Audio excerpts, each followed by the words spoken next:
মরুর ফসল সাম্মাম, যেটা আমাদের জয়পুরহাটে কোনোদিন চাষ হতোই না। এর অর্গানাইজেশন এসো স্থানীয় একটি উন্নয়নমূলক প্রতিষ্ঠান, যেটা কৃষকদের উদ্বুদ্ধ করার জন্য এই সাম্মাম চাষে প্রয়োজনীয় প্রশিক্ষণ, বীজ, মালচিং পেপার, জৈব সার এবং জৈব বালানাশক সরবরাহ করে আসছে। চলতি বছরে প্রায় 1 হেক্টর জমিতে এখানে সাম্মাম চাষ হয়েছে। প্রতি বিঘা সাম্মাম চাষে কৃষকের খরচ হচ্ছে 50 থেকে 60 হাজার টাকা এবং আশা করা যায় 3 থেকে 3.5 লক্ষ টাকা পর্যন্ত এটা বিক্রি হবে। আমি রোল ভাইয়ের বাগানে আসছি, এখানে সাম্মাম চাষ হয়েছে, সাম্মাম দেখতে আইছি।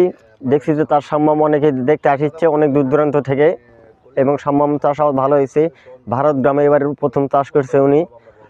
ওনার চাষ দেখে অনেকেই চাষ করতে ইচ্ছুক, এমনকি আমিও ইচ্ছুক, এবং ভালো হয়েছে চাষ। তার সাম্মাম খেতে অনেক সুস্বাদু, এবং শুনেছি এই সাম্মাম চাষ অনেকে লাভবান হচ্ছে।